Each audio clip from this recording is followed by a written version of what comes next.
Welcome to Hot Flash Chronicles, where midlife is messy, menopause is madness, and we're sweating through it together.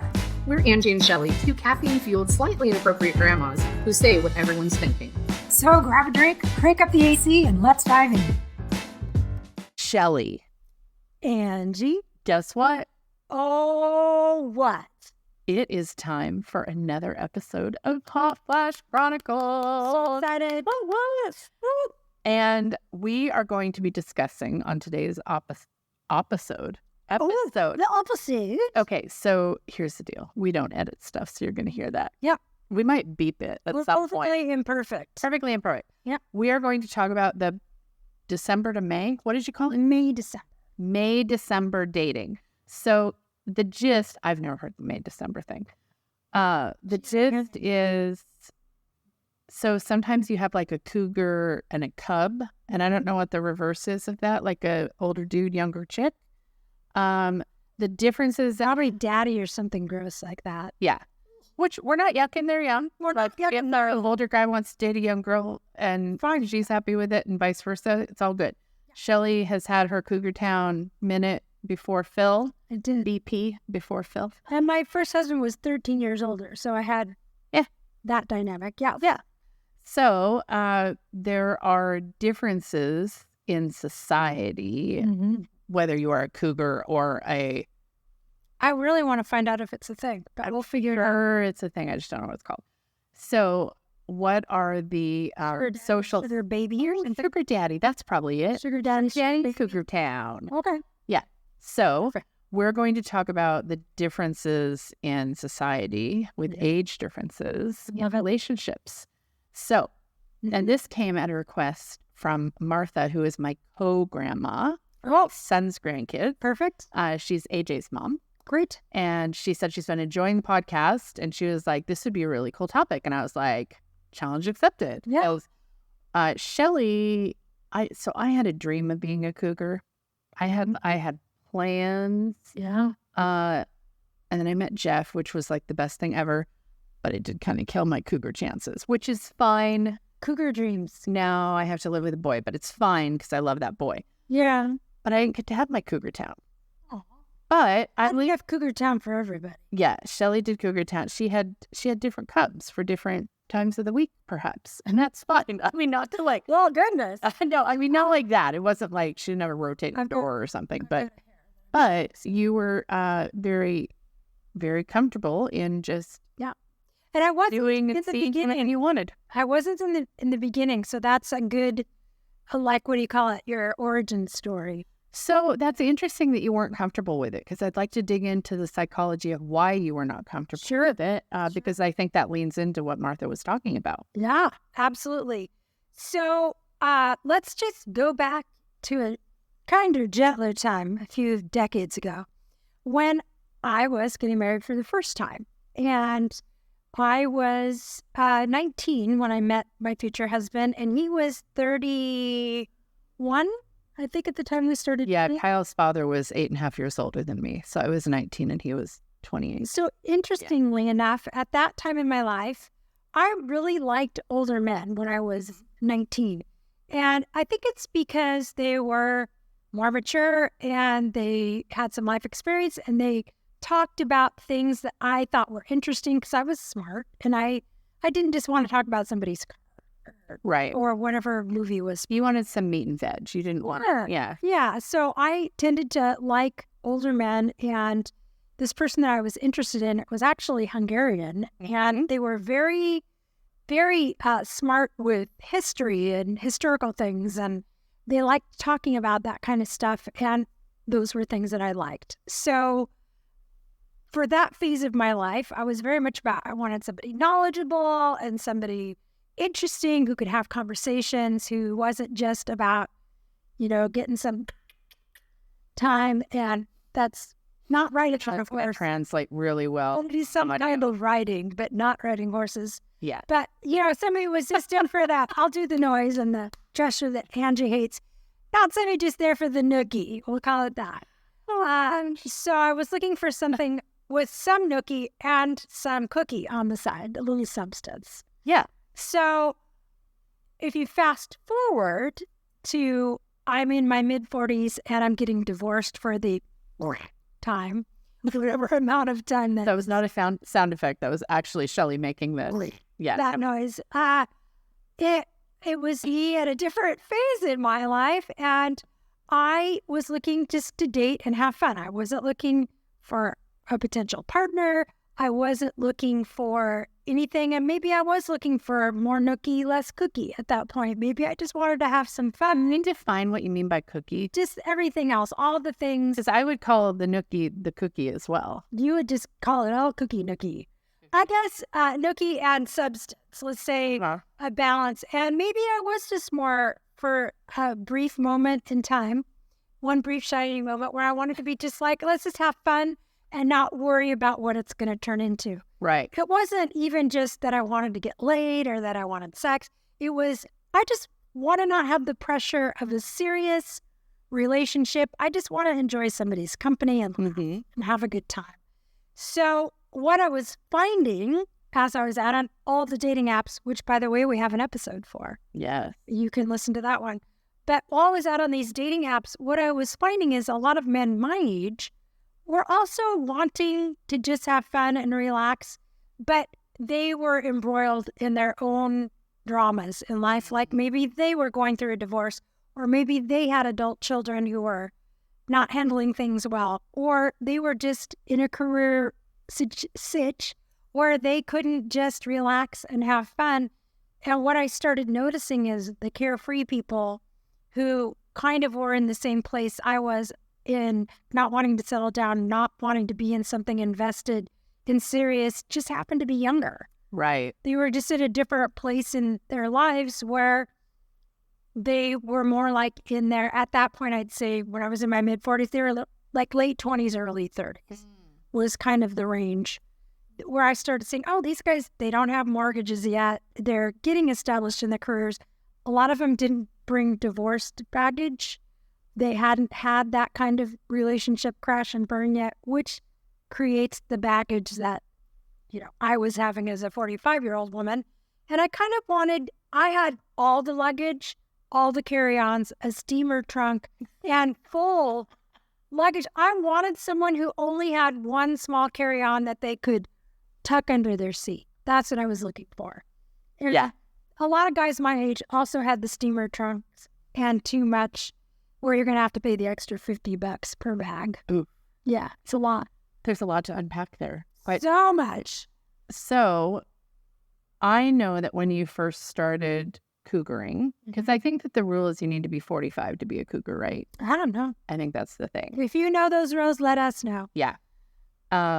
When you were starting to cougar, you had some insecurities around, are these young hot guys going to find me attractive? Are they going to want to be seen in public with me? Like, there was a lot of, I would venture to guess, and I'm not trying to like tell your story, but I feel like you had some insecurities around how that would be perceived and how these cubs would perceive you. Yeah. Whereas the reality was, and these were not mediocre looking young gentlemen. Shelly, her roster, oh my God, she had some. Be on my team. Be on the roster. She had some hot cubs on the roster that had zero issues being seen in public with her, had zero issues with any of her perceived flaws. They were all about everything Shelly, and I think that there was some mental hiking that had to happen to get you to actually believe that they were actually on board for you. And I remember watching you go through this and thinking, well, yeah, they're seeing what I see. Like, you are the whole package, like front to back. You are the whole package. You tick every box for, I would guess, most people. And are you out there, most people? Are you ticking off? Am I ticking off your list? So, you know what I mean? Yeah. And I don't know if I'm divulging too much of your story, but as your best friend watching you go through this, it was like, it's interesting that she doesn't see what those guys are seeing, because I see it. I think that's really interesting because what you've just described is, I think, every woman on this planet. I think we all have the hardest time when we put like the magnifying glass back on ourselves. Like, I think we often do not really recognize all of those boxes that we tick off. It's like we can see it in our friends, we can see it in other people, but when you do the self-examination, we all bring up our list of the things we know we're not good at, the things that are our flaws, maybe our physical flaws, our emotional flaws, our intelligence, whatever. But what I found out, and why I think for some women, cougaring or being a cougar can be such a transformative experience for you in such a good way, is that you really learn to own yourself and who you are. And what I found, and the insecurities that I had, are the common ones that we all have. I'm too old. I'm boring. I've just been a mom. Well, I just work. I just have a 40-hour. I don't go to clubs. I don't know how to party. I don't know what's in right now. It was all of those things, just questioning, how am I going to find common ground with this person? Do I have common ground with this person? And most importantly, do I need to have common ground with this person? So what I discovered during this time after dating, and I didn't just date younger guys, I would date some older guys too. I decided that because I was never going to get married again, and I probably wasn't going to be in anything really, really serious for a long, long time, I just said, whoever's interesting, they are on the plate. If they're interesting, I'm going to consider them. If I just think we can go out and have a fun date, I don't care if they're 27, I don't care if they're 77. If I think we can have a fun date, I'm going to say yes. Yep. I'm not going to exclude anybody just because of their age. Right. So when I did that, that broadened the amount of, when I took that, because you can put on these dating apps, you can have a filter that says what ages you're willing to consider. So I started considering people who were not within 10 years older or younger, which is how I'd originally started. Right. So I started getting massive amounts from younger men and very few to just a regular amount from people my age and older. So I was like, interesting. Yeah. And I was like, I wonder why.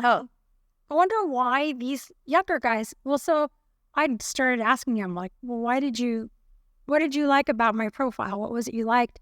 And almost every single time was, you sounded confident. Well, you are confident. Yeah. And We all have like our inner voice that's like a bullshitter that tells us all the things that are wrong. But like, if we're grading on a curve, I would say that you are a confident person, as you should be. And the things that I was confident about in my profile were like, I was just I have a really great sense of humor. Here's the things I like to talk about. Here's the things I like to do. I just put everything out there that was very authentic.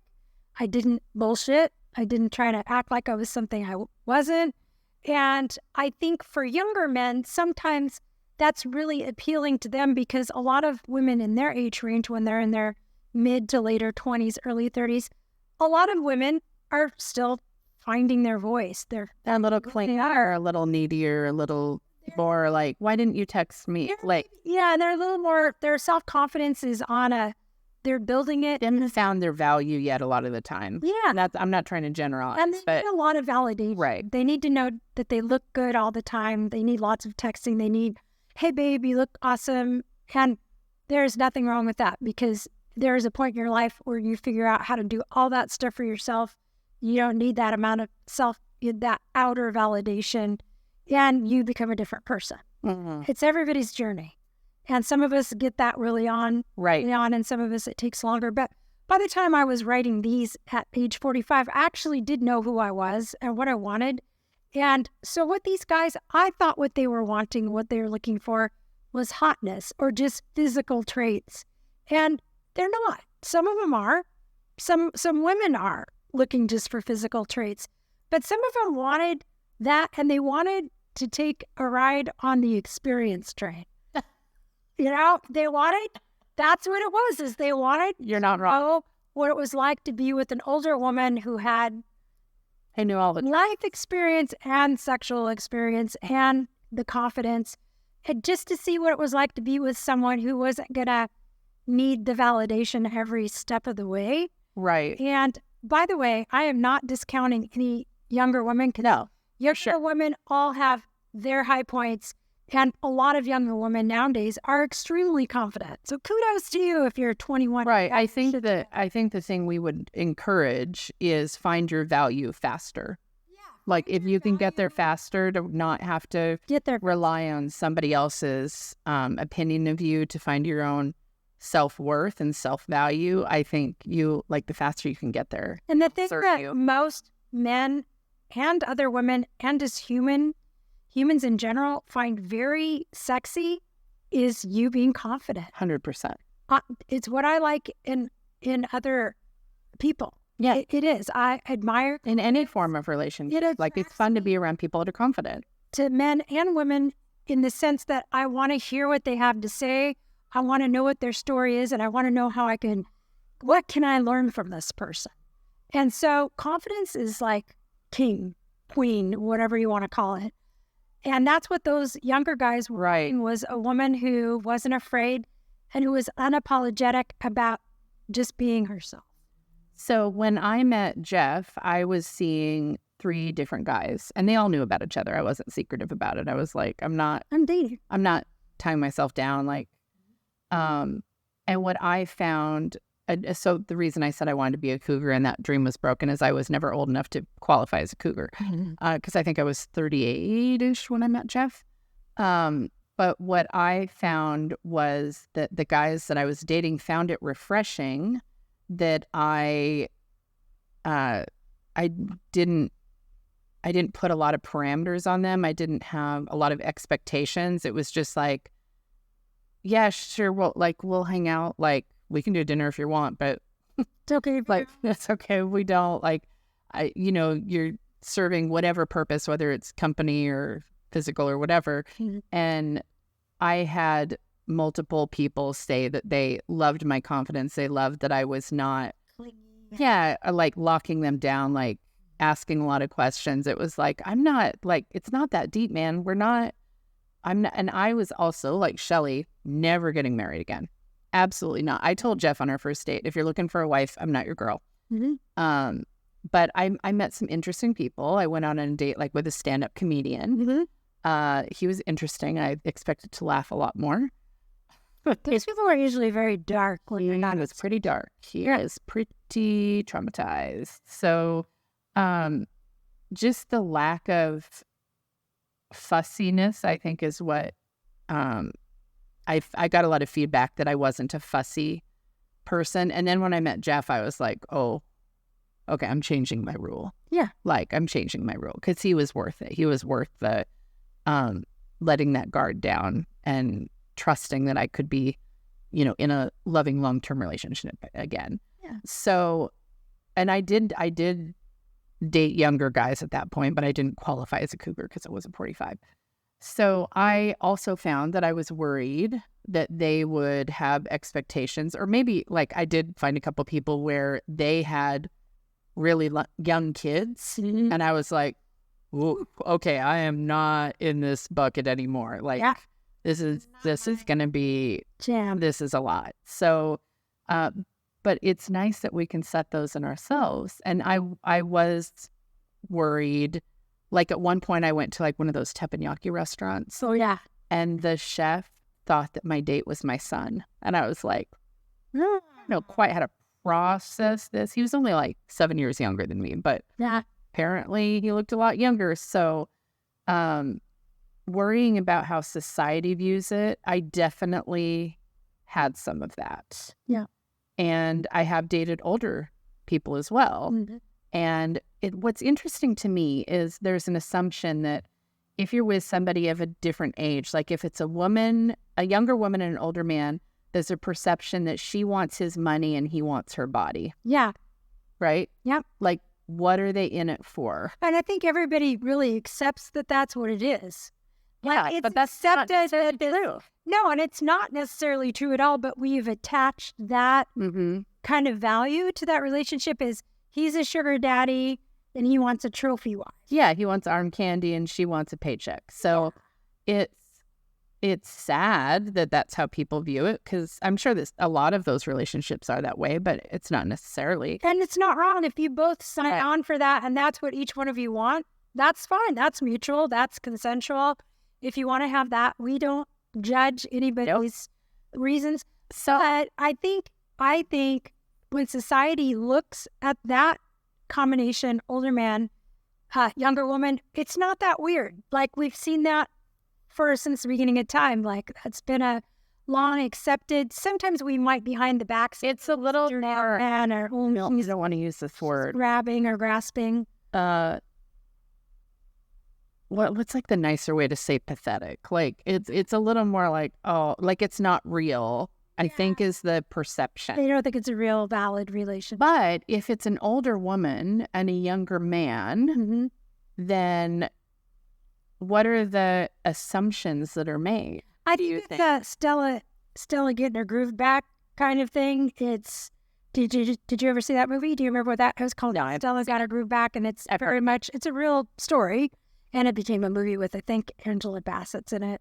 But I think she's divorced, and she ends up with a much younger man. It ends up becoming a serious relationship, but she started it with just like she'd been married for a long time. She wanted to get back out there and just get back on the scene, and she was just going to do this for fun and then launch back into the world of dating.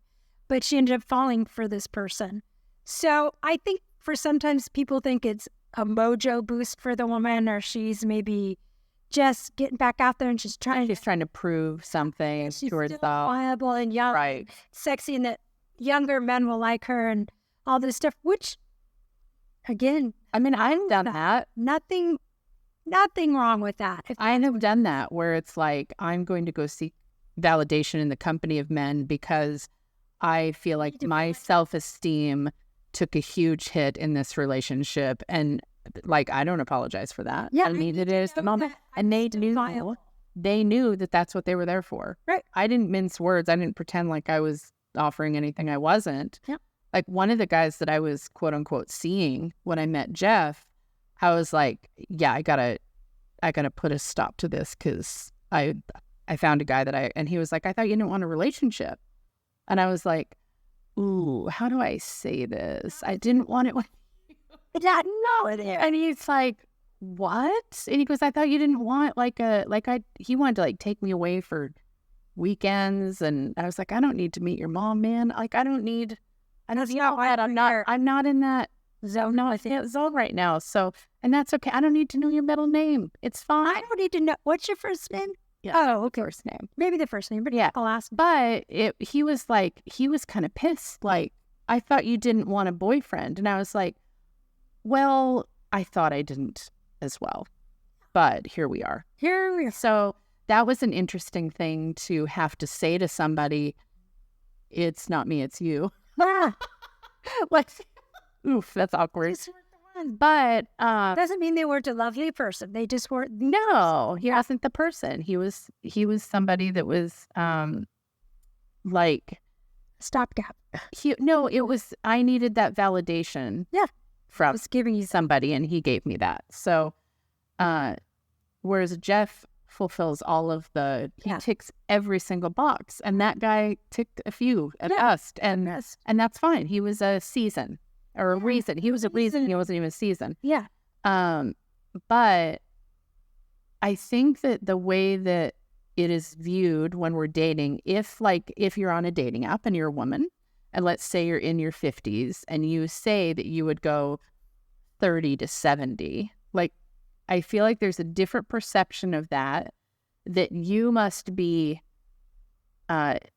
needing some sort of validation. Mm-hmm. Whereas if a guy does that, he must have a lot of money if he thinks he can get a 25-year-old. Like, it's just interesting how it's viewed differently, and I wish it wasn't that way. Like, can't we all just do what we want to do? It's a double standard for sure. Mm-hmm. And the thing I would say to anybody out there whether you're a woman or a man watching this, if you're in your 50s or 60s and you're opening up your dating possibilities and saying, I'll date from 30 to 70. Yes. And you're putting that range out there. Don't apologize for why you're doing that. Don't explain why you're doing it. You don't owe anybody an apology or an explanation. And you have your reasons why you want to do this. And people who are over the age of 18 are legally adults. So if you're saying 30, somebody who is 30 is a full-grown, they have had life events adults. They can make the decision And if they want to honestly, date a 60-year-old. Some of the guys I dated when I was 45 who were 30 to 35 were pretty much in the same kind of boat that I was. Some of them had been married. Some of them had already had a divorce. Some of them had small children. They were going through that. So it's not that I don't. Here's the thing is after you're 30, you are a full-blown adult with life experiences, and your levels of maturity at that point on have nothing to do with your age anymore. Right. There are 60-year-old men who are completely immature. There's 60-year-old women who act like teenagers. That number stops being attached to equaling maturity. So what I would say is if you're in a relationship or seeking a relationship, it doesn't matter what other people think if you're happy. As long as it's legal, then whoever you are attracted to or want to spend time with, do you see if it works. If it doesn't work, that's fine too. But if there are people in your life that have strong opinions about it, if it lasts longer, get over it. Yeah. They will get over it. So I know people in my life who have married people that are, more than a decade gap, and their families freaked out at first. And then now that it's like their favorite person. My husband, my current husband, my last husband, my final husband is the last one. The Last of Us. Isn't that a show?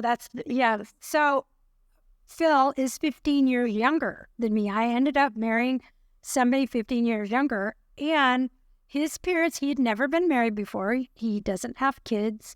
And he had had a couple serious relationships, but nothing that had gone to, getting married. Right. And here I am.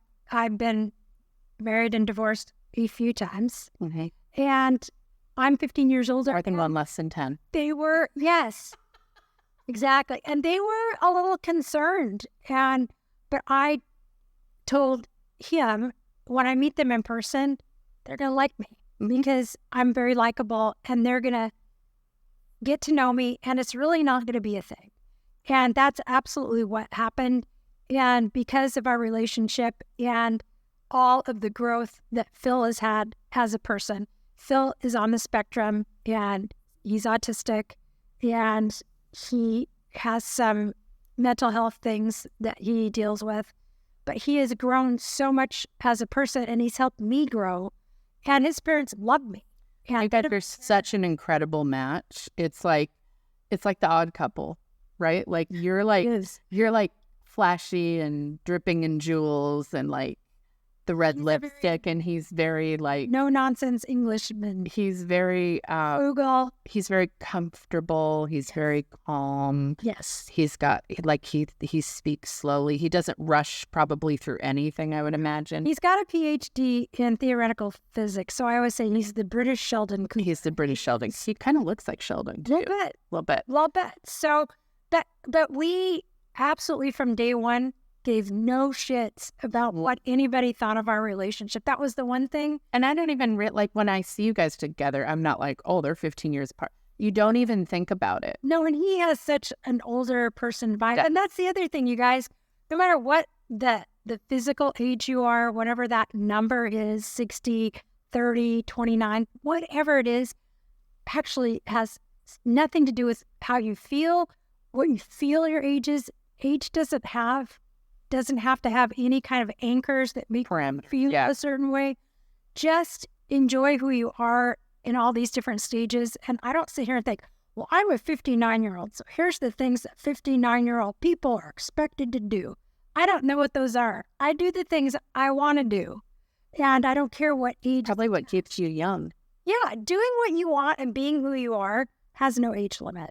You can do that at 90. So how society views this May, December, how they view older men and younger women, and how they view or classify that or judge it, who cares? Are you happy? That's the first question. Yeah. Am I happy? Do you love them? Love them. I'm happy for you. Happy? Is this a reason or a season? I don't care. Yeah. I'm happy. And that's, you have to let go of other people's opinions on it because it's not their fucking business. Yep. That's what I think. Exactly. I couldn't agree more. And I'm super grateful that Martha brought this up as a topic because it's something that we don't really discuss very often is those, if we discuss age differences, it's usually with an overarching judgy vibe. And we're not judgy here. That's not what we do. We're here to just have discussions. We're not like, we have our own opinions, but it's not like, we just don't judge people. No, it's like, You're happy and it's legal, do it. you know what? Life is much more meaningful when you stop judging and putting so many parameters. That takes a lot. Or worrying what other people are thinking. Yeah. So much energy goes into judging other people or feeling like you're being judged all the time. Maybe I am being judged all the time. I just stopped caring. Yeah. So I don't invest any of my own. It's like, that's a them problem. That's not a me. You have the bandwidth for it. No. Got enough shit to worry about. I don't need to worry about what people. And by the way, for the record, Jeff is younger than me by 2 years. So he's my little sort cub. of got He's to my little cup. have a little bit of a cub experience. A little bit. But we'd love to hear about your experiences in the May-December area. Can you explain the May, December? Like, what does that mean? Like, where does Well, the you look at it, garbage come from? May is like spring and the beginning of spring, and December is the end May, of the year. May, the end of spring? Well, it's the end of spring going into summer. So they're talking about different seasons of life. So the May, December is somebody is in the height End of their- spring to end of winter. I see. Yeah. And so one of you is on the younger end of life. You're in the spring and summer of your life. And one of you is in the winter. I see. So Okay. it's just That a way makes to more sense. I was describe trying to an age difference. And I trying to unravel that in my head and like wrap my head around why it was called that, but now that makes sense. Yeah. So if you have been involved in one, how did it go? Was it a pleasant life experience? Did you end up having a long-term relationship? But we'd love to hear about it. We would. So you can comment here or on any of our social medias. Any of our social medias. We Yeah. do the media things. We do so much. So we always end our episodes with a few rapid fire questions for each other. We don't know what we're about to ask, and we certainly don't know what the other person's going to answer, but this is just meant to throw a little bit of levity. Is that? Yeah. Yeah, just a little bit of into this podcast. So why don't you start this time? All right. I will do that with, since we've kind of been talking about cougars, I'm going to go with, if you could be any kind of big cat, what would you be? Ooh, a lion. Yeah, definitely a lion. I set her up for it. I was going to say jaguar, and then I was like, wait, a lion's a big cat. Word. Okay, yes, I would be a lion. And I am a lion. Me too. Rawr. Okay. If you were going away for a weekend, aside from clothing and toiletries, what is your must-have item that you pack in your carry-on? I have to take some of the, I'm yelling again. You yell every answer. So sorry, I get excited. I have to take the little bottle of sleep aid. I have to, or I won't sleep. And if I forget that, it's a nightmare. On the trip, you won't sleep? Like for the whole vacation, however long I'm gone, every night I have to take some sleep aid. Okay. My brain don't shut off because of the anxiety. So Same. and red lipstick. I need to make sure I have some red lipstick. I love that you're, like, if you're just listening, she's like writing up on the mic to answer like she's being interrogated. Red lipstick. Settle down, Shelly. Simmer Okay, down. second question. Simmer down. Hit me. Okay. Right now, in this moment, if you could go out for a lunch of Thai food or Italian, which would you go with? Oh, Thai food, because I want something spicy right now. I knew you. We went out for Indian the other night. It was we rocked the Indian. It was yummy. It was very good. Okay. What is your favorite way to eat ice cream? Do you prefer a sundae, a cone, a cup, a bowl, a milkshake? What's your favorite ice cream delivery system? I like it in a bowl with a spoon, and I prefer it to have some magic shell on it that you crack through. Magic shell. Interesting. I didn't. Do they still sell that? I'm sure it's garbage. It's like made out of plastic. I forgot what makes it hell. Because I still have some at home. It's like it's got something that makes it set, some kind of wax. Neat. But it's great Edible for you. wax. Oh, I'm sure it's glued all my guts together. I'm sure. Great. That's why she looks so good. She's glued together with magic shell. I am. This has been an episode of Hot Flash Chronicles. Thank you so much for listening. We would love if you'd give us a like, a follow, a subscribe. If you enjoy what you've heard from us, a 5-star review would mean the world to us. So thank you for spending your time with us, and we will see you next time. Bye. Ciao. That's a wrap on this episode. If you laughed, related, or just need more, hit subscribe. Check out the show notes to find us on socials and YouTube, and join our Patreon for exclusive extras. And remember, We're still hot, just in flashes.